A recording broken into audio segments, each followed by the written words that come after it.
Welcome to the Mind Matters podcast with Rex Urwin and Connolly, the show for business owners, executives, leaders and entrepreneurs committed to living their life at their best. Listen in while we share how you can transform your life through focus, leadership and developing a high-performance mindset. Let's begin, shall we?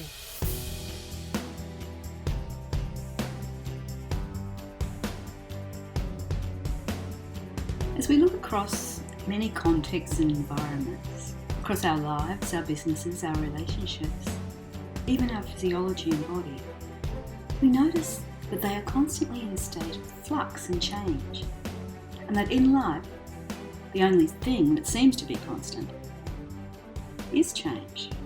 Dealing with this constant and learning to manage it and enjoy our lives, grow our businesses, welcome differences as they occur, is an art, and it revolves a lot around learning, understanding and mastering ourselves. Well, the constant change is seasonal, universal. So it's a part of the natural flow. The change is an absolute. What is predictable is being able to recognize the patterns of change, because nature is always hinting its changes. And so reading or learning to read patterns can allow you to adapt to change and be dynamic and get great results. Seasons, very simplistically, there are 4 seasons. And the hint of a season is leaves start to drop from trees. It can be annoying because we go, I've got to sweep the deck again, I've got to blow the leaves out of the gutter, and they're so annoying. And yet if you really watch what's happening, nature's hinting the next season's coming in. And in life, that is happening at all levels, everywhere, all the time. If we pay attention to the annoyance of change and the unpreparedness for it and continually being caught off guard, we can learn to start to recognize the patterns and continuously be ready. So, when it gets cooler, we start to put on different clothing. The sun comes up a little earlier or a little later, or goes down a little earlier or a little later. Just watch the leaves change colour, and you watch the animals do different things, and you start to pay attention. And this goes across to business, it goes across to relationship, it goes across to life. We're all constantly changing. And when we are able to become skillful at pattern recognition, we can be in readiness, be prepared, and of course, be delighted. I was thinking about how you mentioned that when things are changing, often we're complaining about the change rather than identifying the pattern and starting to adapt and begin to respond more ably as to have greater success. And one of the most empowering things we can do is start to recognise our responses, notice the patterns within ourselves that we can take direct control over, and that they are powerfully influencing our thinking, our way of being, and therefore our actions and the type of results that come from those naturally. Now, Rex, you've been very interested in breath work and the power of that to influence how we interact with the world. Would you like to share some of that, please? Most people breathe unconsciously. In other words, they're not aware breathing, and it's there, and it's always there, asleep or awake. When you witness someone breathing, which is awareness through observance, you start to notice they're breathing, especially in breath work, they're breathing from different parts of their diaphragm. Yeah. And so when you say breathe from your gut, which is a deeper, more engaged whole breath, which is more oxygenating and allows us to be calmer, our brain is working better. People won't realise that they're breathing from their upper body, and so which is a shallow breath, which is obviously where anxiety and panic, fear, we breathe from, or we'll stop breathing because we're shocked or frightened by something. And we're observing it in breath work by having a group of people or watching someone. They're unaware of their breathing up in the chest, and we have to constantly say, just breathe down in your tummy. And often they can't, they don't know how, because they're so habituated, but they don't know they're not. And so when someone's having an anxiety or panic attack, one of the first things you'll find practitioners will do is say, breathe, breathe, breathe, breathe, breathe, take some big breaths to engage. So when we watch the pattern of breathing and learn to manage it, or we witness it in ourselves, which is part of learning the skill of breath work, is going to awareness, we start to notice the external indicator of an environmental change. For example, something happening that we're not happy with, or we don't understand what's happening, and we start to angst or get worried or go into the unknown.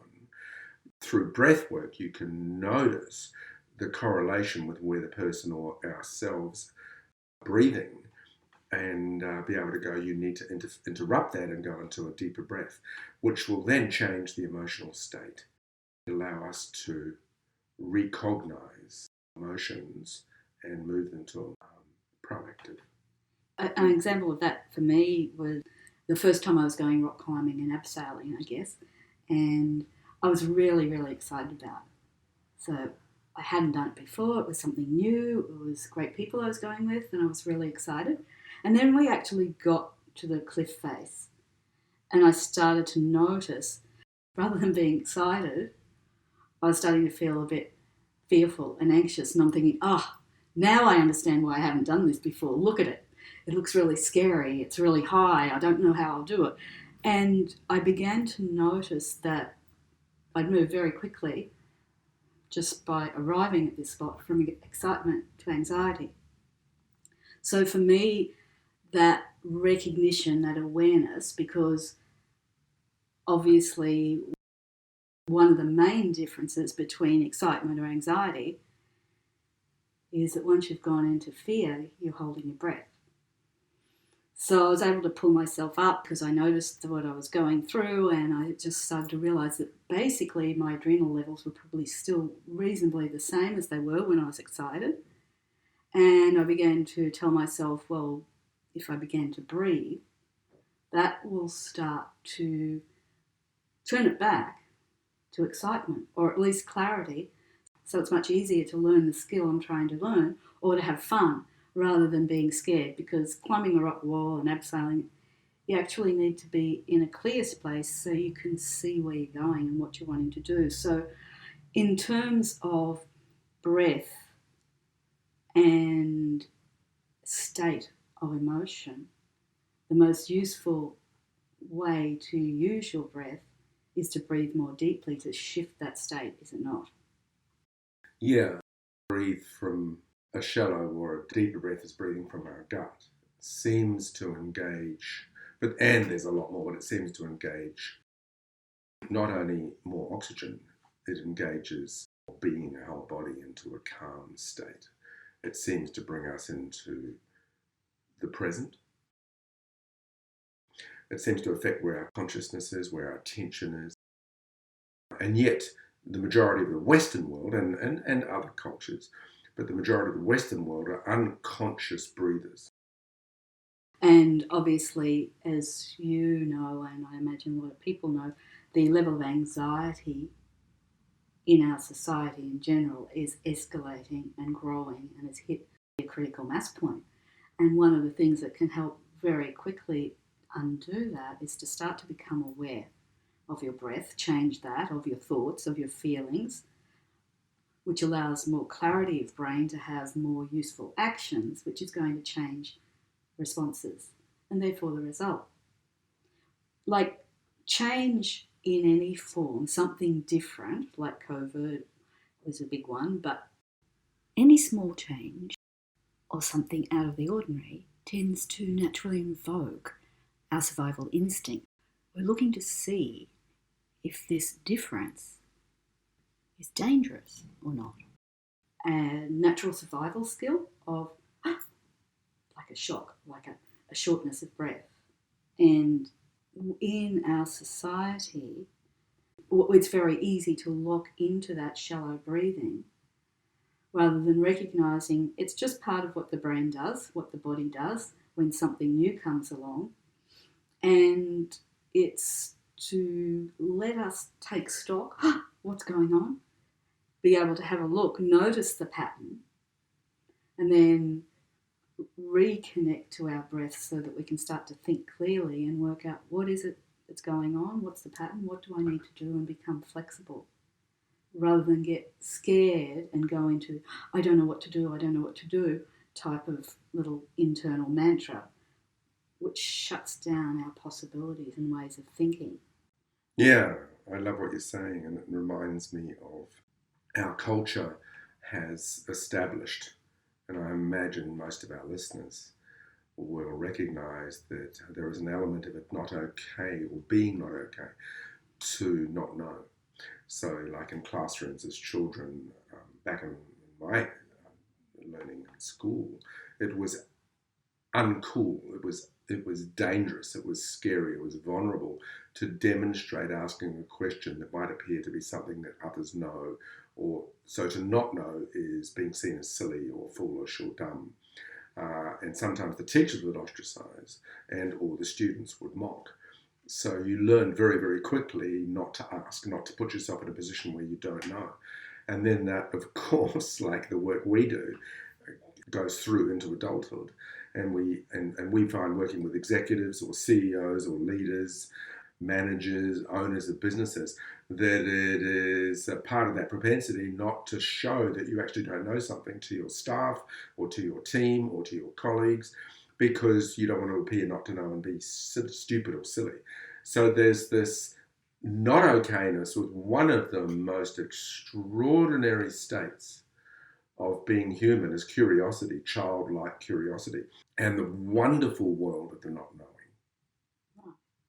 Because it's sort of the opposite, isn't it? Yeah. Like if you look at, let's say, someone who went through a schooling or learning process that it's not okay not to know, and then as a business leader, then there's this fear and stress potentially of thinking you actually have to know everything, but you can't know everything.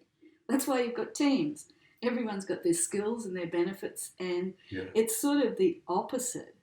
Like growing greatness is being willing to be open and curious and take yourself off the thinking that you do know everything, that you actually know what to do, because we're in a constantly changing environment and business world.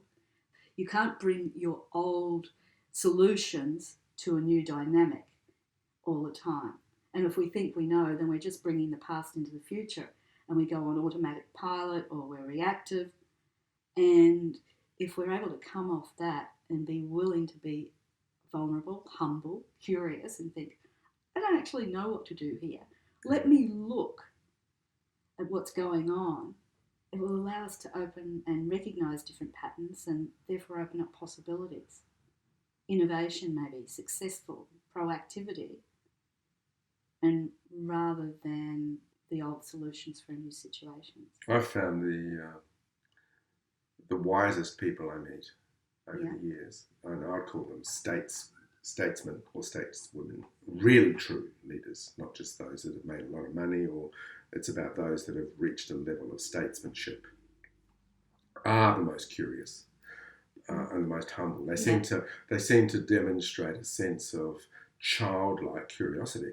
They're sitting there often knowing way more than the person talking, and yet they're sitting forward in their seat and they're asking questions with how does that work and what happens then, and they go into this curious state, and it seems to go with wisdom and not knowing go together. When you say not knowing, is it that sort of curiosity and wonderment and humility? Yeah, preparedness to not know. Have you ever watched David Attenborough when he gets excited about discovering something, and you can see him crawling through the bush or sitting there in wonder at some caterpillar, finding its way across a branch or leaf, and you can see David talking in that sort of excited, childlike, and he's been doing it since he was in his early 20s when he started. And he's like a child. And now, if you watch his latest movies, he's 93, and he starts to talk, and he goes into this childlike wonder. He knows a great deal. He's very wise and understands many ecosystems, and yet he is curious like a child. So I'm seeing the wisdom, the knowing, and his curiosity, the not knowing, seems to dance together quite brilliantly. So in fact, it's cool not to know. Well, wonder is the greatest, and curiosity is one of the greatest states of mind for learning. Yeah. It's the greatest attitude for learning. Yeah, and yet it's poo-pooed in certain bastions in our culture, like corporate world or professional world. To not know something or to be seen not to know is vulnerable in terms of career. And yet the vulnerability in an entrepreneurial leadership mindset is open to the art and genius of not knowing, which allows us to have that curiosity to take off the ego and to be able to really listen, like the wisdom you're talking about. So the art of not knowing, the genius of not knowing, I love that. It's like this weird. Is it a juxtaposition? What do they call it? A juxtaposition or something where you go, is it wise not to know? Or is it wise to be curious, not to think we know at the time, to be curious enough to go, this is what I think might be going on or what I do know from the past, but what's actually going on in this moment? Because I haven't been here before. It's a different moment, it's a different set of circumstance. The world's never been in this position before that it is. Yeah. So maybe it's okay to be that curious, to be willing to ask the questions. What else could be going on? So imagine, like we do a lot of work with business ownership, Sure. and you look, I notice a lot, them that we're blessed to work with, the owners, the leaders, being able to go to their team, their staff, the guys, women on the factory floor and or, working in different dimensions of their business and going, what do you think? I don't know. What do you think we should do? Where do you think the business could go? What's possible? Please tell me what you're thinking. Yeah. And engage them. And we've noticed this tendency that isn't happening or hasn't happened in some of those instances. And there's this sort of drain of this beautiful mind of the players, the cultures in a business, not being utilised. And it's not literally that the business leader has to go, I don't know, but taking off their mindset of, I know what to do here. I'm obviously the leader. I'm the boss, so therefore I know. As opposed to go, I wonder if there's greater information and innovation that I can become curious enough to find out what else is possible. How else? Because that innovation allows greater success over time, opens up possibilities that we never thought of before that could create even greater success. Yeah. Really about the art and genius of wonder and curiosity. Yeah. The wisdom of not knowing. Yeah. Of taking off our frame of reference. Yeah. This is how it has to be, and move it aside to open up to all the possible perspectives that are available. That great question, what's possible? What if you could? Yeah. Imagine what would be happening if you did. Opens up the brain to go, wow, what would be happening? What is possible? Who would I be? What would I be doing? What would we be about then? Is engaging that whole realm of the apparent emptiness of the void of not knowing, and engaging it by going, I wonder. So I guess in coming back to that concept of helping people through what we do, it's not about having to have the answer up front.